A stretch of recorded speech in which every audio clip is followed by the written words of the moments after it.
Hey guys, welcome to the start of yet another project. Yeah, things are really coming fast and furious now.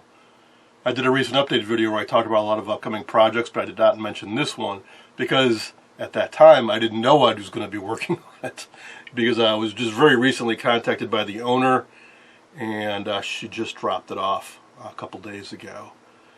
I gave her a rough idea of what it would cost. It's based on some photos. But I want to go over it now, at least initially, to make sure there's nothing majorly wrong with it. Now, she already did help me out a bit on that because it's already been plugged in and turned on. Not generally recommended, but it happened. And so I know that it will turn on, and she was able to get something on the screen, some scan lines. So we know a few things. The power transformer is probably okay. Picture tube should have some life left. Flyback has some life left. So in this video, I want to pull the chassis, do a basic check over. We'll try a power up, and I want to talk about some of the unique features of this set. It does not look like your typical TV, does it? And that's why this is my favorite era of TV collecting. 46 to 1950, when they hadn't quite settled on what a TV was supposed to look like. So you had some wacky cabinet designs and some features that were a little gimmicky. This has both. So right away, what jumps out at you? The picture tube is completely, the screen is completely round. How can that be? After all, the standard NTSC broadcast image is rectangular, 4 units wide by 3 units high. Well, because of technological limitations at the time, picture tubes were round. Basically because of the glass manufacturing technology and being able to withstand the force of vacuum, a circle is inherently strong because you have equal pressure from all sides. So picture tubes were round. Well, the honest manufacturers put a rectangular mask in front of it. Because after all, if you don't, and you show a 4x3 image, what do you have? You have a whole bunch of unused phosphor on there, and what's the point of seeing that? Well, the point is, from a marketing point of view, you can boast that you have more screen square inches than your competitor if you expose the whole round screen. But of course the image isn't going to fill it unless you play games. What do I mean? Stretch it. You lose the corners. So you can do two things basically. You can take that 4x3 and just make it much larger, in which case you're going to lose not just the corners but a chunk off of each side. Or make the width go full width and stretch it so everybody will be skinny. Everybody will be stretched vertically, and it'll fill the screen. Well, this set lets you choose what you want to see because there's a button here. It's a push button. I call it the opera glass. I believe, I can't say for sure because I haven't seen one of these fully operational, I believe you would normally set it up so that it's 4x3, in which case you just have some areas of the screen. It's letterboxed, basically. And when you push this button in, it fills the screen. And I don't know if it's a toggle or not, because it's a momentary push button. It doesn't lock into place. So it seems to me if you wanted to fill the screen, I'm not sure how you would if you just have to keep that button pressed in all the time. I don't know. I do know that I also have a Zenith porthole right over here off to the wings, which I'm also going to be restoring very, very soon, which I believe has the same type feature. It definitely also has a full circular screen, and I think it also has a button on it. They call this the opera glass. I've seen with other gimmicky names, but the opera glass, it's like when you're watching the opera and you hold up the little binoculars to your face so you can see the characters on the stage up from way up in your balcony. Same deal. You push this in and it zooms the picture in.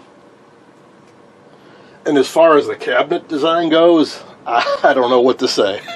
They had some sort of industrial designer that came up with this wacky design. Stromberg Carlson was one of the higher end brands, And certainly with the radios, they were known for making some pretty nice cabinets and some well-designed chassis and radios, inside the cabinet. The cabinet is weird. It's thin bent plywood that's been veneered, and mine, it had some moisture issues in the veneer, so it's separating at the curves, and it's not that thick, so it's not the strongest cabinet, at least not this outer shell, which just comes off easily. The front, it's something. It's perforated something. It's painted to look like mahogany. It might be masonite, it might be metal. I'm not sure. They made 2 flavors of this as well. One had like a speaker baffle over here that looks really kind of weird. In this case, the speaker is here, and the perforated holes here go all the way through. These other holes don't. They just go part way in. The controls. Well, we have knobs here. That's power, volume, I think. Maybe contrast. We have horizontal, vertical, hold, brightness, contrast. The usual trifecta, but 5 or 6 features. The tuner. I believe it is a continuous tuner. We'll zoom in on that so we can discuss further. Certainly, Stromberg Carlson's early sets had continuous tuners. I have another model that is basically a Dumont clone chassis inside. This is definitely their own design, and I don't recall what kind of tuner it is. The Dumonts and the other early Strombergs used one of those induct tuners with roller inductors. I don't think this does, but it is continuous. They also don't spell out that it can receive FM radio, but FM radio is on the dial between channel 6 and 7. So unless something happens when you go from this, where it like switches gears or something, which I've seen in some sets where there's like a cam, and when you go from 6 to 7, it flips over filtering circuitry and there's no continuous smooth scan. Assuming they didn't do that, this should be able to receive FM radio. However, you probably wouldn't want to listen to the radio because the TV would be lit up all the time, and you'd be wearing out your picture tube and such while you listen to it. Unless there's a mode switch somewhere, which I don't see. We'll find all that out when we get this thing working. I'm also not sure what the sweet point is about, because it doesn't rotate any further counterclockwise than that. So I don't know where. There's no like pointer that says like this is the channel you're receiving. It just rotates. But note that 2 through 6 have a black dot. And as we go around, 7 to 13 have a red dot. Broadcasting. Channels 2 to 6 are like 50 megahertz to 100 or 55 megahertz to about 100 to 88, the edge of the FM band. Then channel 7 starts at like 200 megahertz or something like that. There is a jump. So I'm curious to see how did they implement that jump in this. So if it's going to receive FM radio, that means it has to be able to continuously tune a little past channel 6. 88.7 is usually the lowest FM radio station a receiver can pick up, and that's basically channel 6. So we would need to go up from 88 to 108 if we wanted to cover the FM band. And I forget exactly where channel 7 starts, but it's around 200 megahertz, I think. So, because I don't hear any like click or I don't feel anything happening when I go from 6 to 7, so I'm not sure. Alrighty, that's enough about that. Let's pull the chassis out and take a look at it, because it's also cool inside. They designed this in a unique way where they laid out the components and how they built the chassis.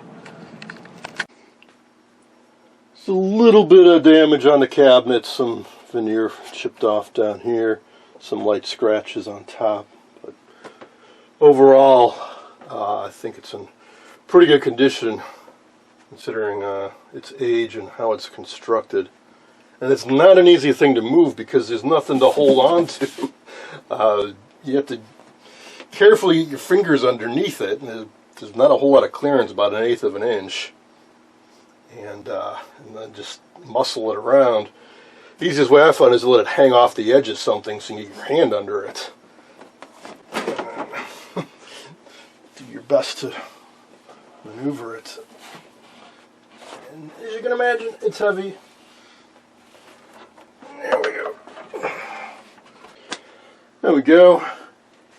It's heavy, but not terribly heavy. It's not as bad as an RCA 630 TS or that Emerson I showed recently. Because although it does have a power transformer, it's not huge. It's not a 300 watt beast like some other early sets. In other words, the tube count isn't crazy. But check out this construction. What the heck are we even looking at here? So on the bottom tier, power transformer, that's a 5U4. What do we got here? Maybe a 6V6 of all things. Might be the audio output tube. Odd thing to have right next to the power transformer, but so be it. There's the business end of the CRT. I had taken this off in preparation for testing. I'll just slip it back on. And as I say, it's well engineered, so this wire that's coming off here separate, that's your video. Ideally, you want to keep your video signal away from anything else, so they have that branching off. But then what? Well, we got some tubes sticking out straight towards you, so there's some circuitry on this back edge, and then there's an upper plateau or upper part of the chassis. I'll go freehand for a closer look. So what a strange way. Oh, now I remember the tuner. Now it's coming back to me. I remember I talked about it when I had my set. Oh, this is going to be fun. It is a tuner unlike anything that we've seen and talked about before. I think the chassis is all one piece, and it has a roll bar. That's another neat thing about it. It has a roll cage on top. So you can take the wooden cabinet off and you can just roll this whole thing around, which does make servicing kind of nice. There's another roll bar up at the front. I don't know if that's what they were intended for, but they do have that effect. So they seem to put the power stuff down here, the power supply, audio output down here. Tuners over there, and actually no, the power supply is up that way too. The filter caps are over there. How bizarre. Let's take a look at the tube chart.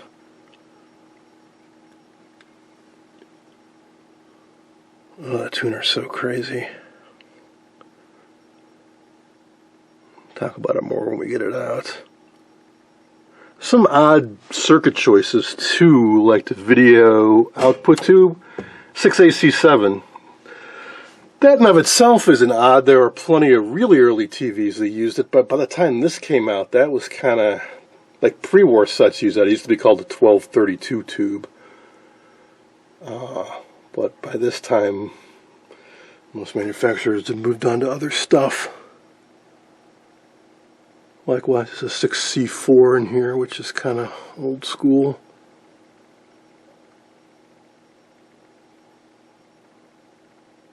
The rest of it's fairly conventional tube lineup. I do have a power cord. I don't know if it's the original or not. It kind of comes out at a right angle, and it's serviceable, but it's a bit old, so I may end up replacing it. And that's missing the back, unfortunately, which is a big piece of perforated masonite. I think mine might have the original, but certainly I found a photo online, so I'll probably fabricate something just to offer it some protection. This corner got knocked off. As I recall, this top comes off pretty easily. You can see it's already starting to separate. I think it just pulls back and comes off. I don't even know if it's attached right now, because I don't see any fasteners. I'm not even sure where there would be fasteners. Oh, I get it. There's a piece of wood on the side here, and there are some screws coming in from below. Oh, I just use wood blocks for feet. Okay. Looks like there's a masonite bottom on the set. That's cute.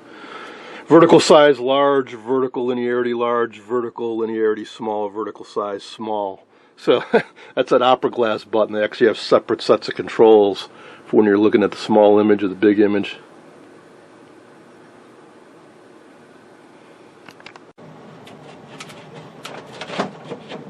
So it is a goofy construction method for sure.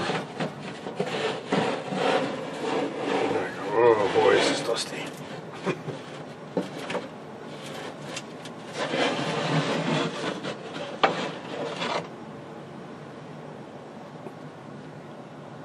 Man, what an awkward thing to deal with. Oh, look at that. Asbestos. Now that, I am going to be very careful and remove, because it is falling apart. I don't recall mine having that. Let's see, that would have been above the power transformer? Or was it above the flyback?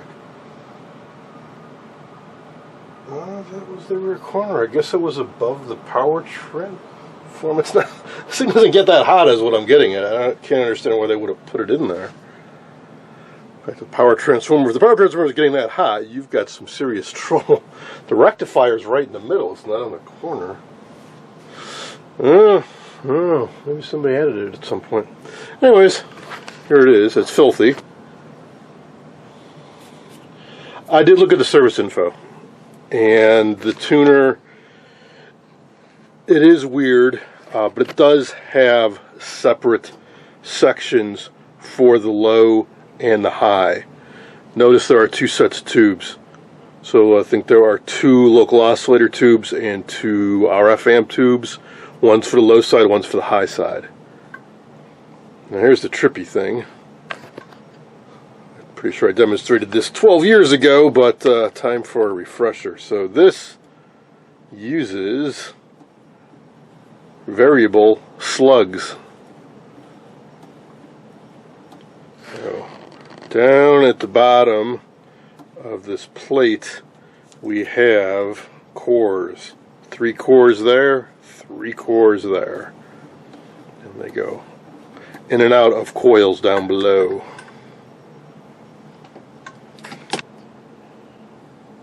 Here's a better look at the action. So we have a dial cord going all the way from the knob on the front up to this pulley, drives a shaft that has a gear here and a gear here that go against these vertical pieces. So that's what translates the rotary motion into vertical motion, and the slugs move in and out of coils. Notice we have 2 sets of twin lead coming up here.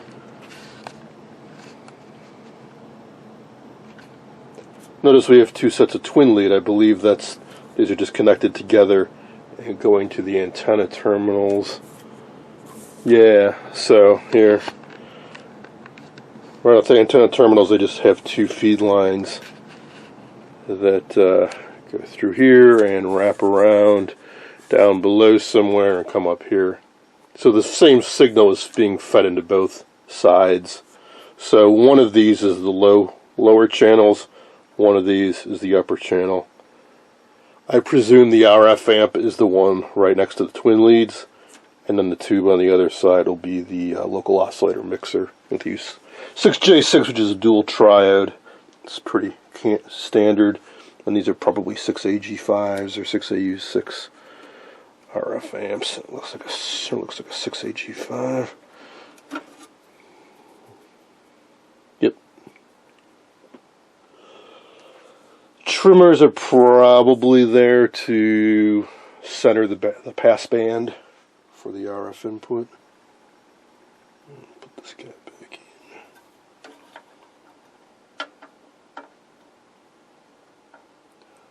So how does it switch from one section to the other? I don't know. The Majestic I was recently working on, you take a few screws off and the whole side came out and you can get at everything. This is not so simple. You have the roll bars coming down, going through the side, but also this bends around and comes down and bends out. This entire side is one piece of metal. And there's a whole lot of screws in here. I don't think it's so easy to just take the side off. Now there is something you can take the bottom off. It's a piece of masonite, I think. It's loose. However, this thing is about a foot deep. To go through the bottom and get all the way to some stuff up at top, that seems like it's going to be nice. It's going to be difficult. But let's see. I'm going to put this on its side. That side down against the workbench. That's where the power transformer is, so it's the heaviest point. So I'm going to put it down and get it some way so that I can not damage the front and have it on its and have the bottom exposed, and we can take a look at it. It was actually easier than I thought it would be. All I had to do was put about a 3/4 inch piece of wood down on the side to protect this front from having any weight on it. And here's the bottom, and isn't that pretty? Pristine piece of perforated masonite and a beautiful label. All we have to do is take out a single screw. Well, there should be a second screw up front. As is always the case with vintage sets, half of the screws are missing. And voila. Hey, more asbestos. I think that's probably the rest of the piece from the top. That somehow, because there wasn't any down the bottom, somehow it worked its way down all the way through the chassis and ended up in the bottom. Well, I'll stay away from it. I'll dispose of that. Okay, it's actually not as bad. Well, it is and it isn't as bad as I thought it would be. I can certainly see everything. But seeing and working on are two different things. Yeah, all the parts are here, but like these bumblebees, wow, that's deep. And the ones over here might even, man. Yeah, there are a whole bunch of caps down, as you wouldn't expect, underneath those tube sockets on top. Oh, boy. That is going to require some patience. Possibly if I remove the CRT, it would be a little easier, but that means removing the CRT and then putting it back in and realigning the yoke and the focus magnet and all the other crap that's on there. Oh man. I don't even know. Asbestos has been removed, so let's get in here a little closer. What's this? Service tag, manufacturer tag. Looks like whatever was there was torn off. Maybe it was a warranty card or something. Who knows? CRT looks really good aside from being filthy. I mean, like the DAG coating is in great condition. Boy, a whole lot of controls on the... Oh yeah, those are all those controls we were looking at for the height. It looks like there's two sets of yeah, horizontal linearity large, horizontal damping small, horizontal size small. What a trip. So, here's the challenge. How the hell do you get in there? I can barely get my fingertip in there. Getting a soldering iron in there and needle nose pliers and carefully putting in new parts while not damaging any little exposed coils or anything. And there are. Those are the IF transformers most likely. They're not encased and they're not above the chassis. They're below. They're using the chassis for shielding in lieu of having them above the chassis inside of cans. So we have all these super delicate phenolic tubes with hair like wire wrapped around them. in the midst of parts I need to replace. At least there aren't any bumblebees up there, but there sure are over here. And these are going to be even harder to get at because you can't, they're over there. Wow. Well, I'm not going to dive right in and start recapping now. I just wanted to see what's what. We are going to try powering it up in a moment. I just wanted to check out what's down here. So here's our tuning control. Oh, okay. Oh, that's broken. That's the opera thing. It's supposed to... Man, a switch break and somebody decided to just jam it into a fixed position. Well, we'll definitely have to get that fixed. So, well, okay, I see it doesn't move now because this has been bent. If I'm lucky, I just straighten this out. Because right now it's in the, this position. It needs to get straightened out and pushed in that way to get to the other mode.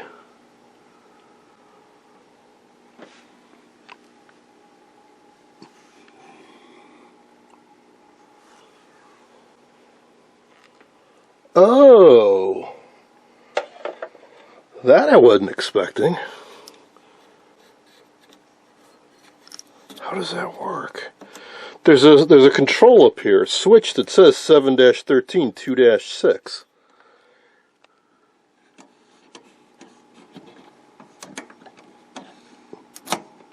Oh, there we go. Something's busted on this. That's supposed to be a rotary switch, and it has two positions.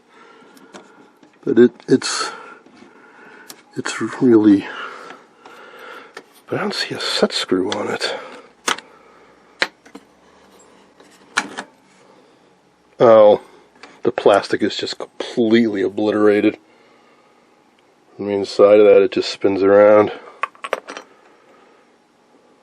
I'll have to get some other knob on there for now because I don't know which mode it's locked into right now. So that explains that. They're actually now in this day and age, whoever uses this is going to just leave it on channels 3 or 4 most likely. But back in the day, what a weird thing to have to do. You have to say, I want to go from channel 5 to channel 7. You have to get up and flip this range switch and then dial it in with this. And by the way, I'm thinking this is not the easiest thing to tune in. These sets that have the induct tuner, the Mallory induct tuner, or input tuner, those I believe have a vernier action, so you can get pretty fine control. This does not. This is just a big old knob. So there's no fine tuning is what I'm getting at. And it's got a little bit of lash to it, or play to it. It does not look like it's fun to deal with. But check that out, that opera glass. Man, that is a very, very sweet Art Deco font.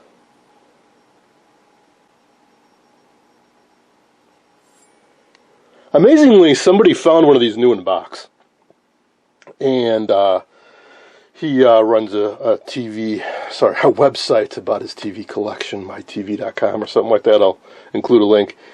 He took it out of the box and posted photos of it, or took photos and posted them. And this is just, it's like gold, all this. I advise the owner not to do anything, just like I don't plan on doing anything to mine. I don't know what this is, if it's anodized aluminum or what. It's not a solid hunk of brass. That I'm pretty certain of. So I would not recommend just grabbing the brass and going at this. I think what would happen is you get down to pot metal or something like that. But it is cool to see one that's just gleaming brand new. This one's in better shape than mine, too. This actually has kind of a nice patina. I wouldn't dream of doing anything to it. Okay, so here's the next plan. I will, just like with a recent Westinghouse, I'm going to hook up a PR57, We're going to monitor current, we're going to turn it on, we're going to observe everything and slowly ramp up the voltage. I'm assuming we can get any signs of life out of the screen or speaker. I'll hook up a signal source and try to monkey with that range switch and tuner and see if we can actually pick something up.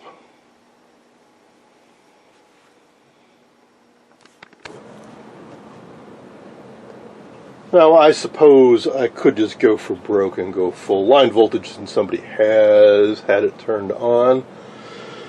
However, I'm not going to take changes with the customer, so we'll go slow. And I got to mention, this set smells really nice. And so does the Westinghouse I worked on recently. Like it's been in a house for decades with candles or something like that. So used to things smelling musty and mildewy, nasty. This is delightful. I already have the Variac turned on, so here we go. Shot up to about 1.5 amps and came right down to 0.7 amps. I think I'm feeding in around 40 or 50 volts. That seems like a little high on the current side.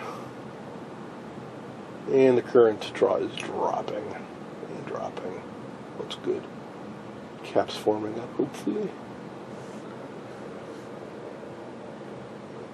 I'll do the usual. I'll slowly increase things over time.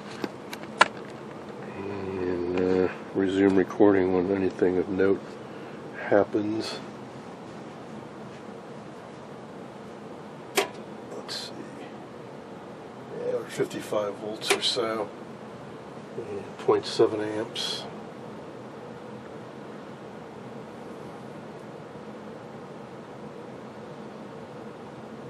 So what am I watching for when I'm doing this? That seems like a reasonable amount of current. Basically, anything under 1.5 amps for a set this size is where I want to be. So what I do is I start at a low voltage, 40, 50, 60 volts. Let it sit for 10 minutes or so, see where the current stabilizes. Turn it up 10 volts. Current draw should increase, and then if things are going well, it'll settle back down a little bit, and I'll increase it again. So basically, I'm looking for a current increase when I increase the voltage, and then for it to drop down a little bit. If the current starts increasing without me increasing the input voltage, that's a bad sign. That's when I would shut it down.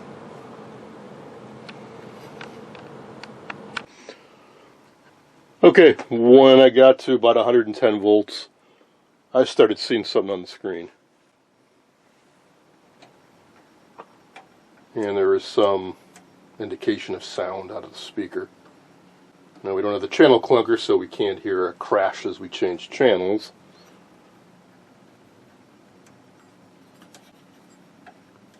Well, there's a control called pitcher on the front. That must be focus. It's probably a horizontal vertical hold. I don't know what the brightness control is. It seems like it's all the way up, but I don't know where it is.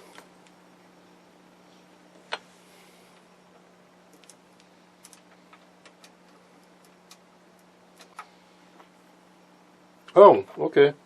This is the brightness control. It doesn't seem to be doing what it's supposed to be doing now, because it's kind of changing the focus, but the brightness is not changing. Now maybe it would make a difference if I was receiving a signal, but usually it changes the bias on the CRT and the brightness just simply changes with that control. That's weird. Okay, I will try to hook up a signal source. That bright line in the middle is probably a drive line. That's where it transitions from the horizontal output tube to the damper tube. Probably needs adjustment. Okay, feeding a signal in now. Well, I was looking up the signal source. I realized why there's two sets of twin lead going to the back. There's two sets of antenna terminals on the back. They hooked them both together now, but they looks like they used to be separated, meaning you could hook up two separate antennas on the back, one optimized for the lower channels, one for the upper channels. Okay, well, we aren't getting anything. but I might have the range switch in the wrong position. So let's see. Try to dig up a knob here that'll work. I have some old Motorola knobs. Yeah, this should do.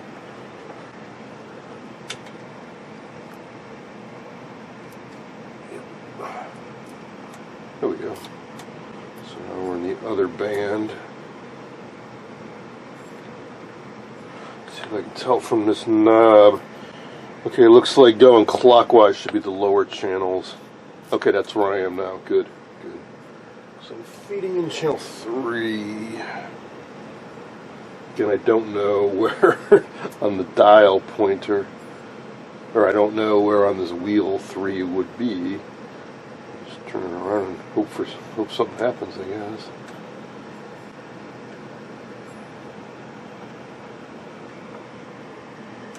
Boy, it is dead. It is completely dead.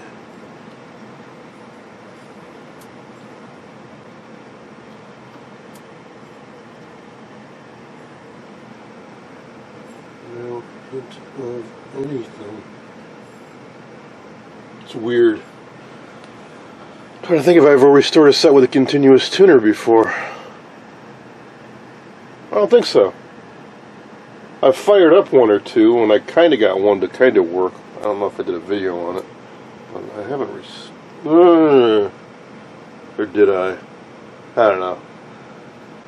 I did an oddball set years ago. Anyways.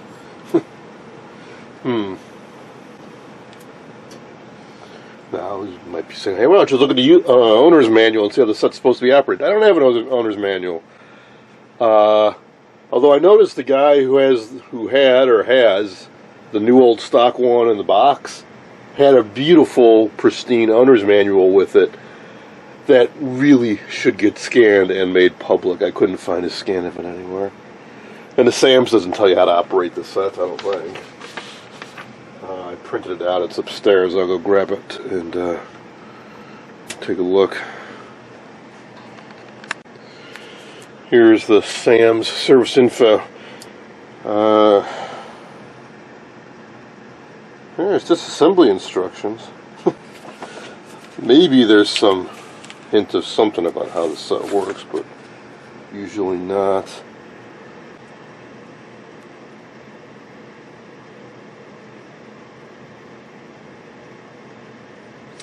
Disassembly instructions are basically what I did is remove the 6 screws from the bottom, slide the cover off, and blah blah blah.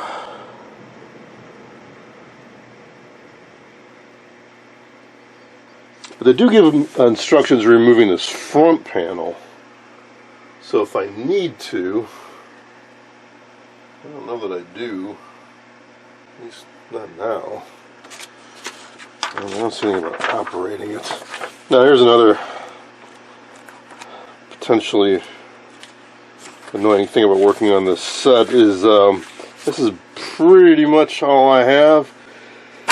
I looked up the rider service info, and unfortunately in volume 4 they published preliminary service info. The set wasn't even on the market yet.